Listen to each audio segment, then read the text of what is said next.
Weight loss కోసం తినకుండా ఉండడం కరెక్టా? ఇంటర్మిటెంట్ ఫాస్టింగ్ హైపా, సైన్సా? సింపుల్గా ఎక్స్ప్లెయిన్ చేస్తా. ఇంటర్మిటెంట్ ఫాస్టింగ్ అంటే డైట్ కాదు, time based eating pattern. Eating window ఉంటుంది, ఫాస్టింగ్ విండో ఉంటుంది.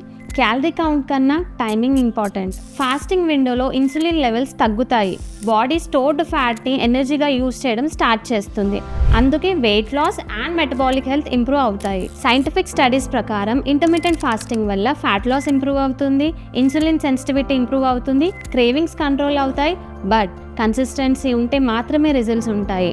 హెల్దీ అడల్ట్స్కి ఇంటర్మిటెంట్ ఫాస్టింగ్ సూట్ అవుతుంది, but pregnant women, thyroid, diabetes, PCOS, eating disorders history ఉన్నవాళ్ళు డాక్టర్ లేదా డైటీషియన్ అడ్వైస్ తర్వాతనే స్టార్ట్ చేయాలి. ఫాస్టింగ్లో జంక్ ఫుడ్ తినడం, వాటర్ తక్కువ తాగడం, ఓవర్ నైట్లో వెయిట్ లాస్ ఎక్స్పెక్ట్ చేయడం ఇవన్నీ కరెక్ట్ కాదు.